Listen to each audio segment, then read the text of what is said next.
The May 2024 move to T1 in the US and Canada will impact settlement and post-trade processes for FX market participants.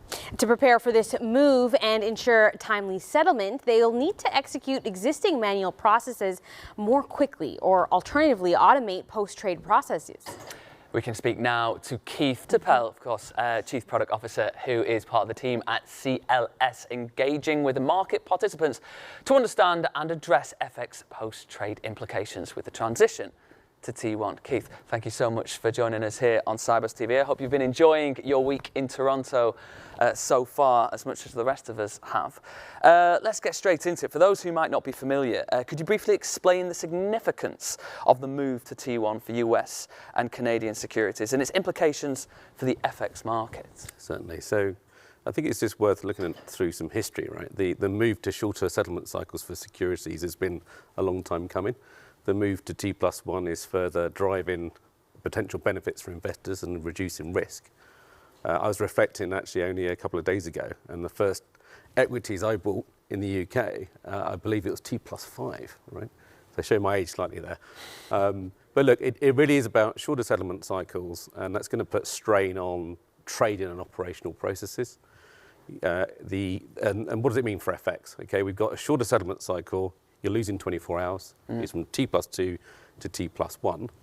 And you need to pay for your securities. You know, there's a currency leg to that transaction. And obviously the US markets are global in terms of how they're attractive. There's a significant amount of activity in terms of overseas markets. So there's a currency leg required.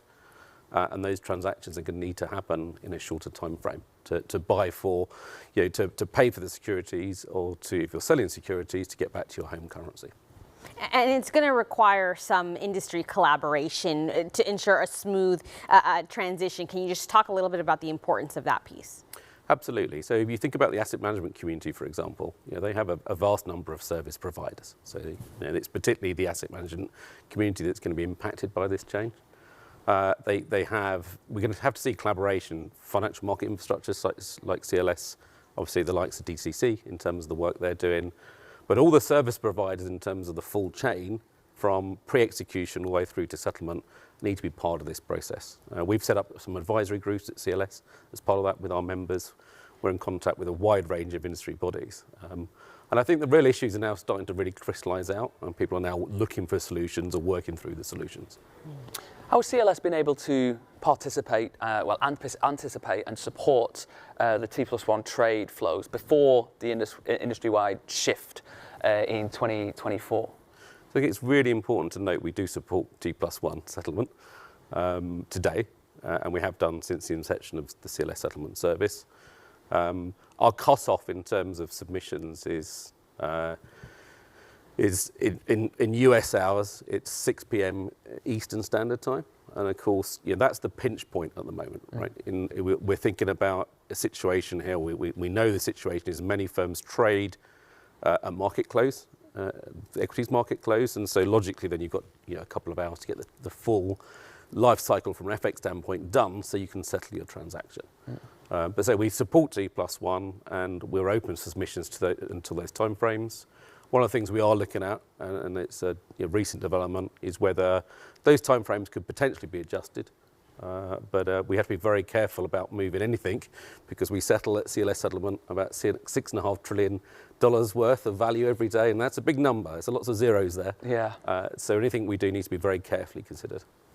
Let's talk about some of the concerns for potential issues that FX market participants are thinking about in regards to settlement with CLS after the move to T+1. Yeah, so I guess the concern is, you know, there's enormous benefit to getting the trade into CLS settlement. It's obviously principal risk mitigation, but also very deep liquidity optimization. The typical trade down in CLS settlement for our multilateral netting processes and some further optimization is about 99% trade down, right? You see you're funding 1% of the gross that you're settling, gross notional.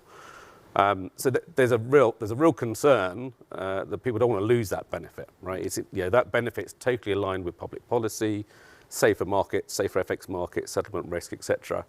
And people don't want to end up in a situation where the trade goes bilateral risk again, and potentially is a T+0 trade. That's sort of the worst outcome in terms of our engagement with the market. People want to avoid that. And to your point earlier, there's a lot of industry collaboration say what processes can change, whether it be trading, operational processes, where people are located, the types of service offerings that particularly the asset management community could take from their custodians or other market participants. And we're in that picture as well, related to the timings of our service.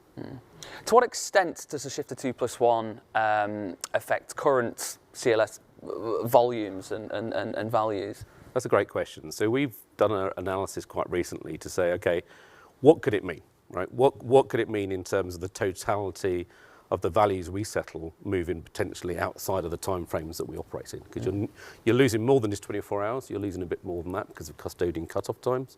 And normally, an hour, 2 hours or so prior to our cut-offs in terms of our settlement cycles. And we've done an analysis of that. We've looked granularly, hour by hour, in terms of the behaviour in the market today. And this is a key point. Without any behavioural change, and there will be, we think about 1% of our average daily values that we settle in the platform could potentially move out, which is not a good outcome for the market.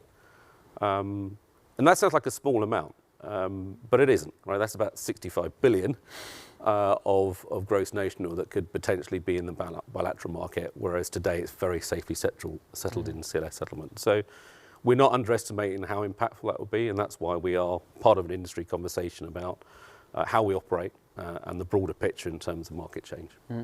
One of the challenges that has been raised is the fact that the CLS settlement cutoff time for payment instructions related to FX transactions is midnight CET.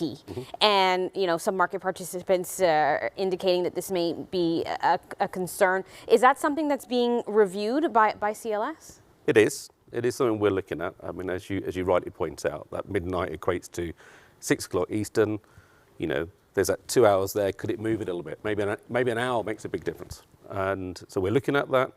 If you think about my previous numbers I mentioned to you, we need to be careful to protect the 99% as well. CLS has been in operation, CLS settlement's been in operation for over 20 years. It's got an amazing track history. It's grown. It supports a huge, the biggest and most liquid market in the world.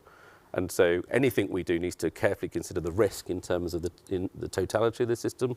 But it is an active conversation at CLS and with our broader member community. I suppose someone will always be impacted. It's a matter of trying That's to right. ensure. That's right. We need to, given how systemically important we are, we have to be safe. But we're absolutely open to change and supporting the market through this change to the extent it's appropriate. Well, That's Keith, nice. we're Some big numbers there. I hope people following at home have got some long notepads for all those zeros.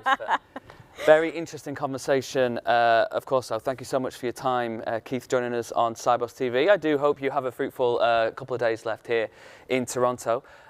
Keith Tappell, Chief Product Officer at CLS.